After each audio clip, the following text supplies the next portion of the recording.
Welcome to Writer's Digest Presents. Hosted by the editors of Writer's Digest, this monthly podcast features conversations with writing and publishing experts whose insights will help ignite your creative vision, hone your skills, build your platform, and get your work out into the world. Welcome to Writer's Digest Presents. I'm Editor-in-Chief Amy Jones alongside editor Michael Woodson. I wrote about this in my editor's letter for the November-December issue. But when it starts to get colder outside, summer turns to fall, and then winter, there's nothing I love more than cozying up under a blanket with a book that will keep me occupied for hours. So today we're talking with the author of one such book, Sharon Short, WD columnist and author of the new mystery, Trouble Island. Hello, Sharon. Hello, thank you for having me. Very happy to have you here. It's so great to work with you, as always. Loved the book. Thank you. So many of our listeners likely know you as the columnist for Level Up Your Writing Life in the WD magazine. Can you tell us a little bit about the fiction that you are known for writing? So most of my fiction, with one exception, is suspense or mystery. So Trouble Island falls into that area. It's but it's my first standalone suspense. All my other mysteries have been in a series. So this is exciting for me because I've always wanted to write standalone suspense and see it out in the world. And now I'm doing this. So very exciting. So what inspired the story of Trouble Island? I saw on the arc that it's something about a real island and maybe something in your own family history. Yes. We'll start with the island. I learned about this island a long time ago. My oldest child was in fifth grade, and I was accompanying her class on a field trip up to Ohio State University Stone Laboratories on South Bass Island. And for whatever reason, I don't know if it was the teacher or another chaperone pointed out, oh, you see that? Like you can make out that island in the distance that it was actually owned by a gangster and in the 30s. And I was very intrigued by this. Wow. And it just sort of stayed in my head for literal decades. And so did the story of my husband's great aunt, Ruth, who I found out about right before we got married. My mother in law to be came and gave my sister in law to be and myself 2 rings. And my sister in law got the larger ring that was her grandmother's, and I got a smaller ring that was great Aunt Ruth's. And my sister in law, as soon as my mother in law walked away, said, I'll trade you. I went, why? Why? What's happening here? I know you like sparkly things.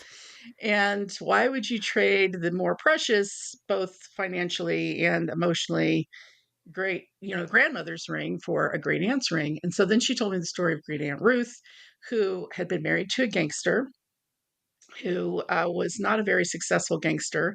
His name was Pony, just like in the book. He's really named Pony. And they couldn't have children. She adopted a pet monkey.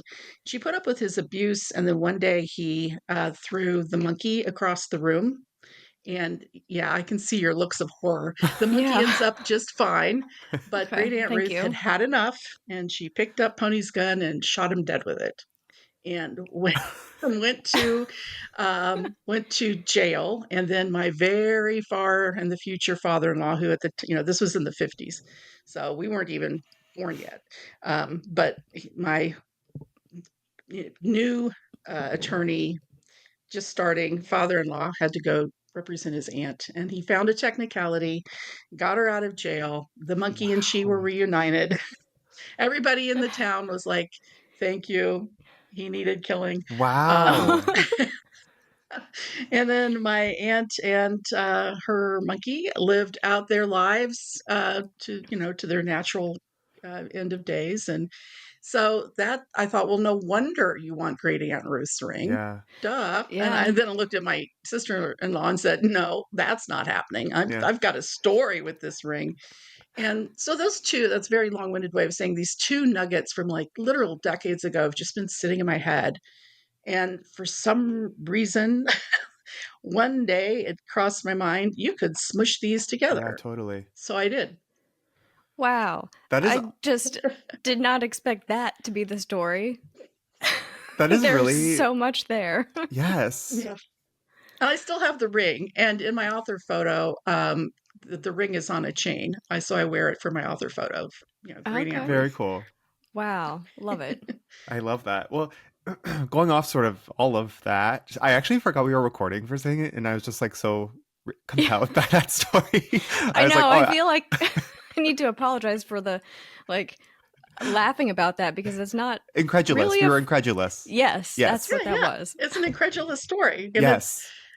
And that's one of the fun things about being a writer is that you can have these little nuggets that come at you like little Yeah. gifts, and then eventually they become something else. Yeah. You transform them into something else. And why it took me decades to go, what would be a good combination?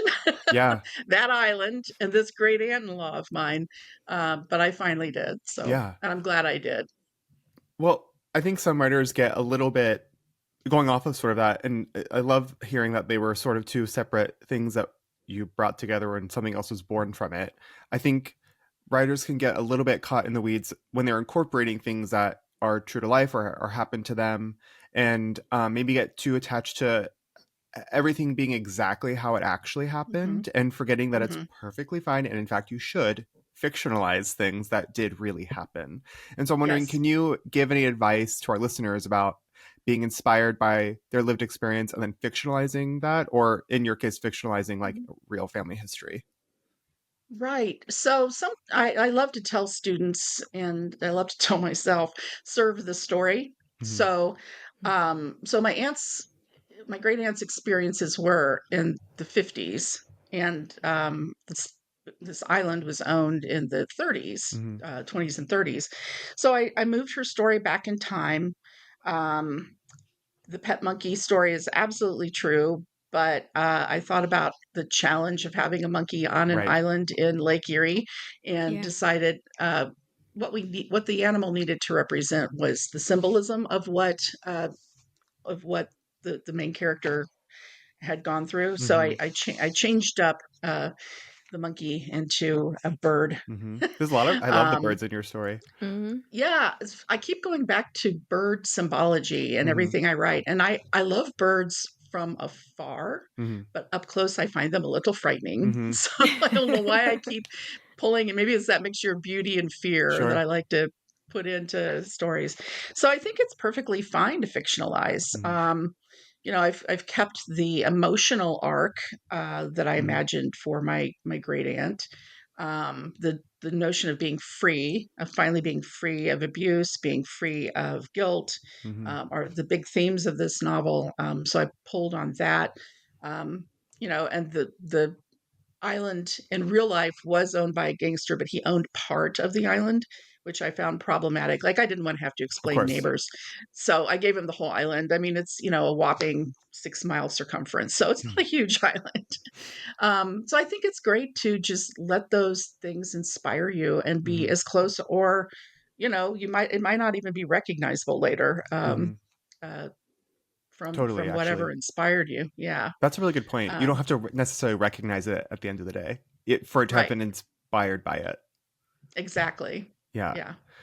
Um, something else too. There's a lot of debate from the writing community about the inclusion of prologues, and Mm, I just say I love prologues, and I loved the prologue for Trouble Island. I think it really thank you. captured my attention, and it also I think it just does a really great job of setting up a lot of the different things you end up doing with the book.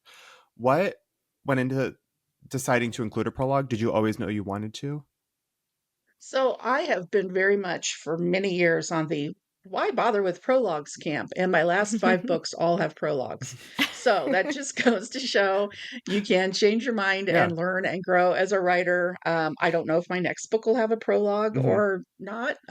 We'll see. So 5 books ago, for a book I called The Widows that was written as Jess Montgomery, originally did not have a prologue. And my agent said, a prologue will help show the bigger world Right. that the reader's about to get into. And that's kind of emotionally what I wanted to do with Trouble Island, was to show that this is thematically bigger than um, a closed circle mystery. Like, this is about, like I said, overcoming, um, finding your own freedom, essentially, emotionally and otherwise. So that's why I wanted to include the prologue. Mm-hmm. And now it again serve the story. If the Yeah, prologue totally. is necessary to set up that whole world, great. If it's not, and you want to plunge right in, and that's what serves the story, that's what you should do. Yeah, I love that you're saying that. Like, I think that reflects sort of that writing advice is not a solid thing. It can like morph. Like writing advice should take on like the what you're saying, like what your story needs. Follow the writing advice that's going to help you get there. Yep, Yeah. Mhm. absolutely. So, going back to something you said a minute ago, that this is a standalone book and you'd wanted to write a standalone book, and that previously you'd been writing a series. Um, how was that different writing this standalone? Were there any particular challenges or freedoms that came with it? Um, So the freedom that comes with it is knowing I have closed the arc on this book. My character has Right. had the growth that she needs. I mean, she's a young character, so I'm sure, later in life she'll have other things to deal with, Yeah. but that won't be for me to write And about. hopefully not as traumatic. Yeah. Yeah. So so there was a definite freedom in that this is not only a closed setting mystery, it's Right. the arc is closed. We're done. Um, the challenge though is, making sure that you pack in. So in a series, you have more time to show that growth, and it can change a bit from book to book. So the growth can be important, but it doesn't have to be quite as, such a big revelation. So if Mm-hmm. you're writing a series, your detective, no matter if they're professional or amateur, they're not going to have a big revelation about life every 2 months. Say Yeah. your books are set apart every 2 months, so you can have like smaller revelations. Maybe it's an iterative growth. But I liked, having that challenge of this is the big moment that Aurelia, gets to grow as a human being and become who she's going to be for the rest of her life. Yeah. Sorry, I'm kind of ruminating on that. The idea that, because I'm just thinking about in terms of like pacing too, how Hmm. Hmm. standalone or like series, the pacing with revelations can happen like much over the course of like many books, and the pacing for Torrun is like relentless and like Yeah. breathless in that way too. So it's like uh the pacing of this was really fun. Good. Yeah. Thank you. I worked hard on that. Yeah. um the characters in Torrance really seem motivated by particular emotions, and those emotions almost always have something to do with like their experiences, their past experiences, whether or not we, the reader, necessarily knows what those are yet. Or I'd say probably like exactly that's why, like we don't know yet. Um, Mhm. and with such a large cast of characters, I'm curious about how you use emotion to characterize them individually. Eddie, for example, is like really quick to anger, which says a lot about his character. Um, Mhm. do your characters drive emotion, or does the emotion drive the character? I think most story is, in fact, backstory, including our own stories.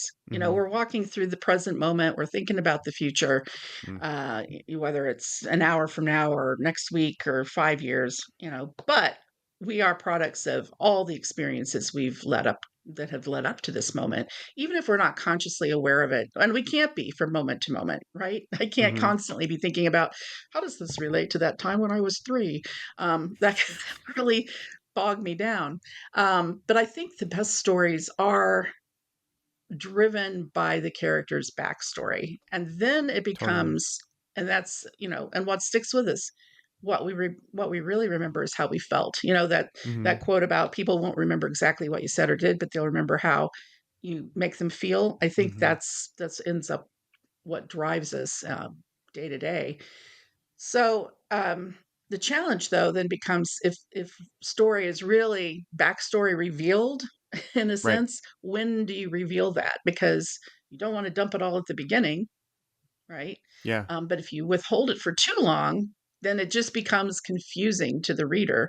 So what I always try to do is tell myself, what does the reader have to know about the past of this character Mm. right now for this scene right now to make sense? And if the answer is they don't need to know anything, then on we go. But eventually that has to come out. Um, and it's the challenge is, how does it come out? Is it through a found diary? Is it through little bits of dialogue? Is it through action? Is it through how people react to one another? Hmm. Um, so that was the trick, to try to pull that together for 10 characters was Right. was interesting, because I think all of them have interesting backstories. Well, and sort of follow up with that really quickly, like, did you ever find yourself, like, you personally, like, eager for them to, like, reach a certain emotional, like, change, but, like, needing yourself to be like, patient, we'll get there? Like, I'm thinking the main character, every time let someone be, like, mean to her, like, stop being mean to her. Like, obviously she went through something really intense, even if, though I don't know what it is yet, and wanting, being, like, joyfully impatient as the part of the reader, for her to, like, Mm. figure out how to sort of come into her own, like, emotional power. So as the author, I'm wondering, like, were you ever, like, impatient as well in the writing process? A little bit, yes, for the main character, Aurelia. I mean, Yeah. I knew where she was going to end up, that she was, I don't think this is a spoiler. This is a novel of, like I said, about growth and freedom. And so obviously she ends up emotionally a stronger person Hmm. than when she started.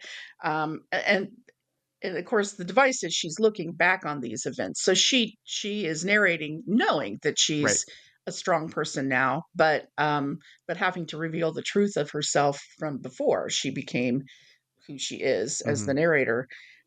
So yeah, I did have these moments where I felt like, oh, come on, just that's not how I would react. I would be in their Totally. face or whatever.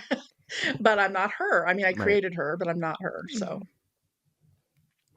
So you mentioned that this was a large cast of characters, and I really love locked room mysteries, or in this case, stranded on an otherwise deserted island mystery. But I feel like in terms of having the right number of characters to keep readers Mm. guessing but not be overwhelmed, there's got to be like some serious planning or uh, plotting going on, which also maybe relates to the pace that you kept up that we mentioned earlier. Hmm. So, what was that like in your experience writing this? Were there any characters that you initially included but didn't make the cut into the final novel? mhm. Absolutely. Yeah, there were. Yeah, it's funny because people will say that it's such a big cast of characters. And to me, it's 10.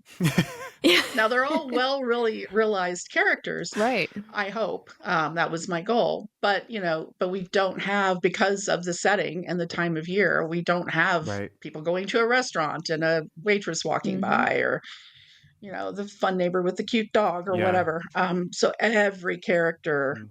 was really important. And so then it became this sort of puzzle for myself of, okay, you have to have enough characters that there are enough suspects that you're playing. I mean, it is a suspense, so Right. we want to play fair with the reader and not have it be obvious from the very beginning what's Mm-hmm. happening.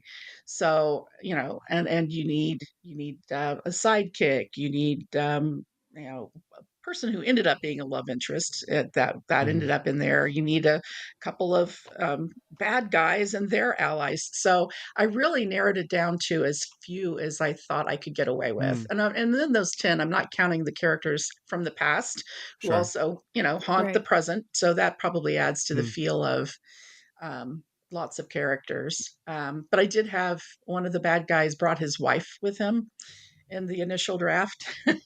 Good old Ada. Ada never made it to the final story because I realized she was really just there as a foil to the other women, and she Yeah. didn't have Mm. any agency on her own.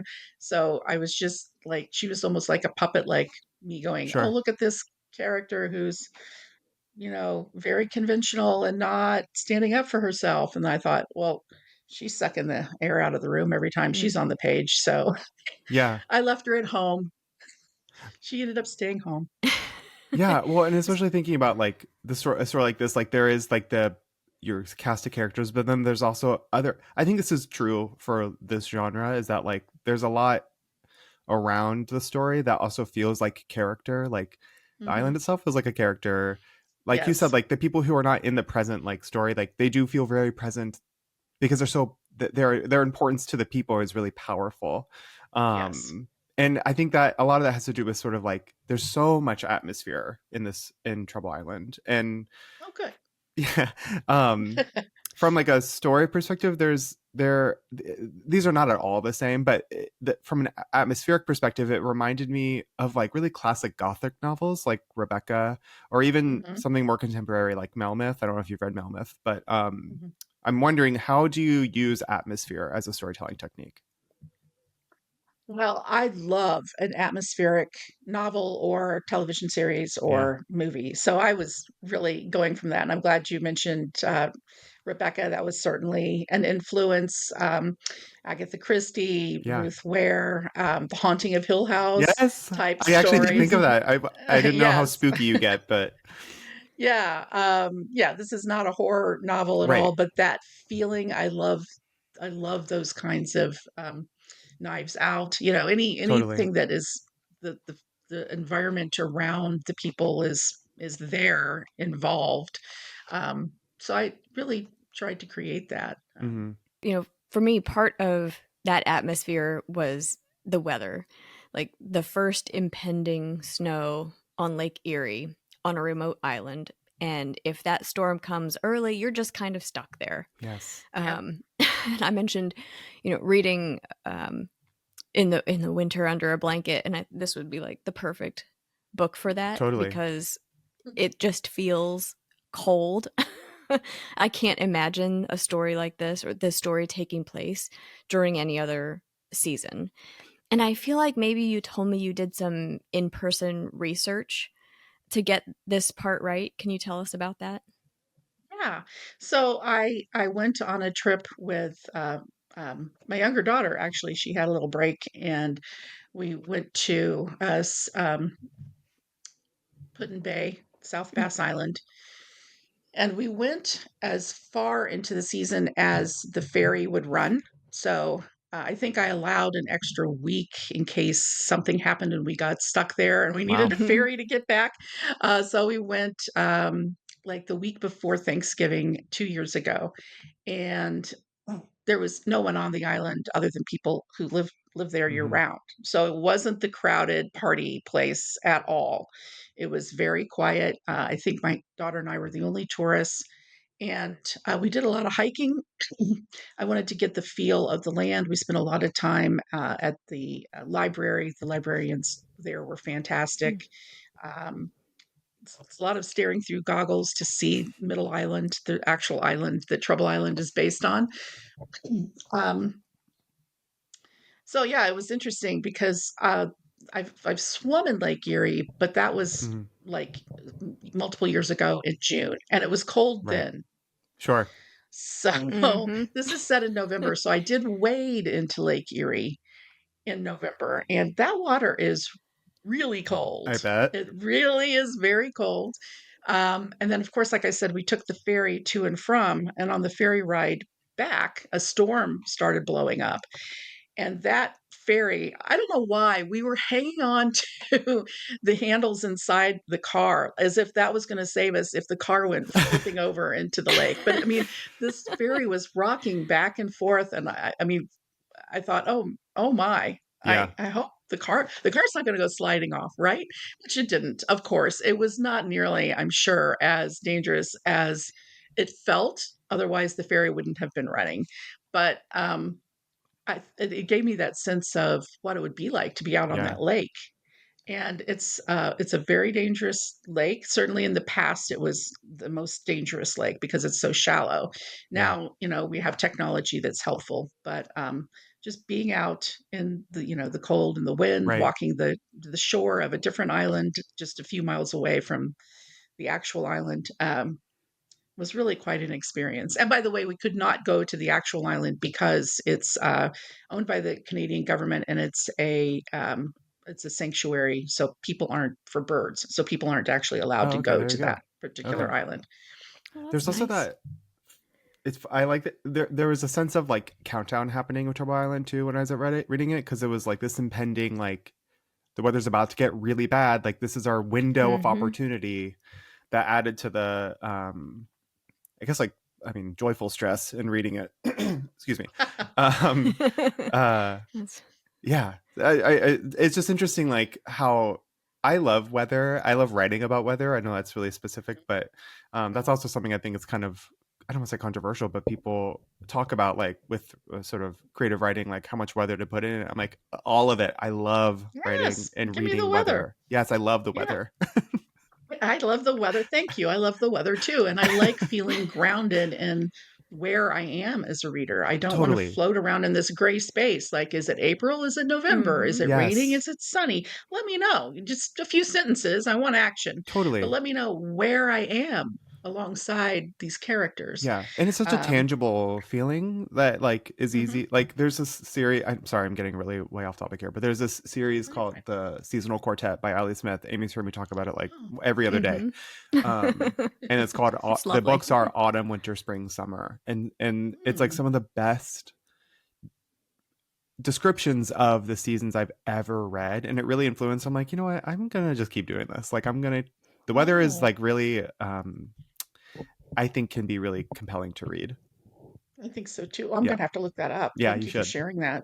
I definitely will. Well, and in researching Great Lakes history, I have to give a shout out to the National Museum of the Great Lakes. So many great displays about the lakes and their history and shipping and weather. And, you know, that lake, maybe not as much now with our current weather patterns, but that lake can Mhm. just absolutely freeze. Mhm. And it's dangerous to try to, get across Mhm. in the winter. And I read so many articles, especially from the 20s and 30s, about, people going out to do ice fishing and then things go wrong. And, Sure. the Coast Guard or a version of the Coast Guard has to come rescue you. Hopefully, maybe they do, maybe they Yeah. don't. Uh, Jeez. in a local reporting from the islands in the 20s and 30s. So I thought, oh, I have to pull that in. Yeah. Well, and I would think, I mean, I was thinking about the research you would have to do too about prohibition and the gangsters and how they, moved things from place to place, and islands in the Great Lakes, like the proximity of Yeah. the the United States to Canada, like that's just such a perfect.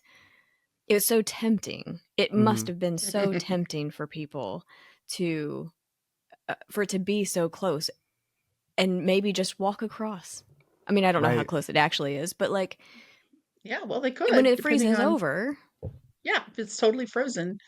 Um, yeah, and so, well, the previous novels I wrote as Jess Montgomery were set during Prohibition. So I came into this with a Mm. lot of knowledge already in Mhm. place, which Mm-hmm. was helpful, I have to Yeah. say.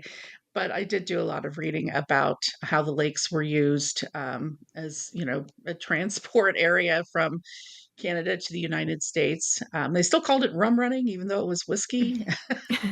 um, and yeah, it's fascinating to look at how specific laws can end up dictating how Sure. people um, behave and react to those laws, which Yeah. sounds really facile, but I mean that does end up driving a lot of people's actions back during Prohibition and Absolutely. in this particular plot.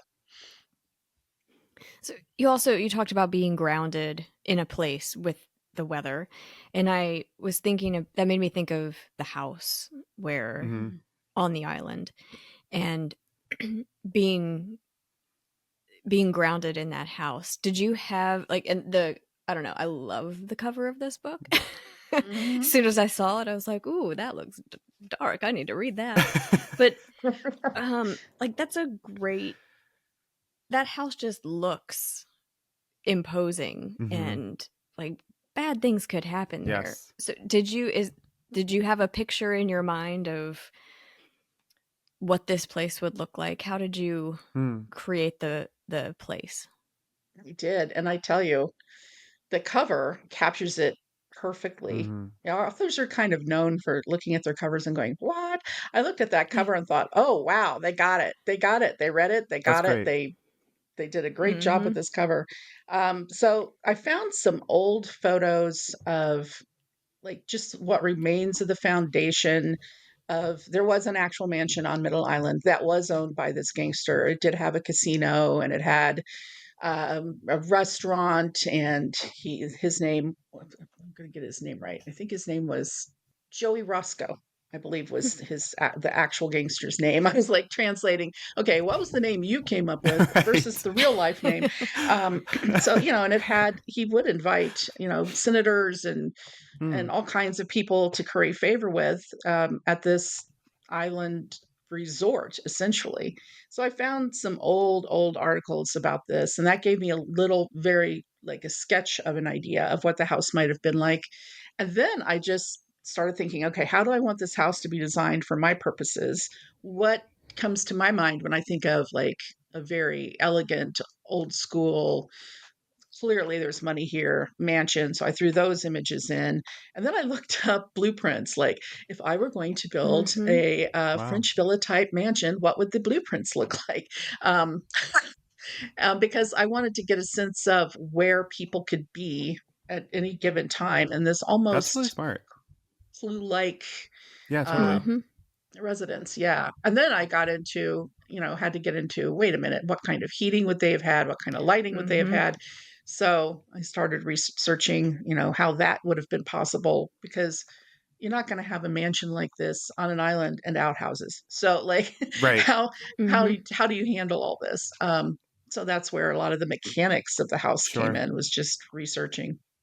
I loved that part too. This is such a passing moment, really. But when um, near the beginning, I think it's oh, I don't want to get the character wrong, but one of the characters is cold. She's like, it's freezing in here, and Oh our yes, main character Claire. was like, Claire, thank you, yes, um, and she was like, it really puts you in like not just the house and the atmosphere, but like the time of history, because she was like, oh, this like modern technology is heating the house, but it's going to take forever because this is a big house. And it reminded me of our conference, because the first day we were like, it is freezing in here, and they kept being like, we're doing our best, this is an old building. Like, and times don't really, yeah, anyway. We're dealing with steam heat here, people. Yeah, Not at the exactly. conference. Not at the Yeah. conference. So, Sharon, I'm sure you've got more projects in the works. Is there anything you can tell us about? Just that I have written part of another historical standalone suspense, and it's with my agent, and um, I believe she has sent it on submission to my editor. So we'll see Wonderful. what happens next. Yeah. I'm always Fantastic. working on something new. Yeah. Yeah. Yeah, I You can't really are, wait. actually. Mm-hmm. That's true. So, where can people find you if they want to know more or keep tabs on your future works? Good question. So my website is really simple. It's just sharonshort.com. So I keep all my events on there, how to order the book, where to get the book, so forth. Classes that I teach for Writer's Digest as well are on there. Um, so finding the events is simply just go to the website, sharonshort.com.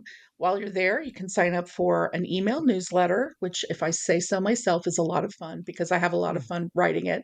It goes out about every other month or so. And so that's more sort of inside info about what I'm working on. I'm only on two social media platforms, Facebook and Instagram, and folks can find me at both of those at Sharon G. Short Author. Sharon, thank you so much for joining us. It's been so much fun talking to you and talking about Trouble Island, which I hope everyone picks up. It should Thank be you. out now, right? It's out December 3rd of 2024. Yeah. Thanks to everyone for listening with us this season. We'll be taking the month of January off, but we'll be back in February. Until then, you can always find us at writersdigest.com. See you next time.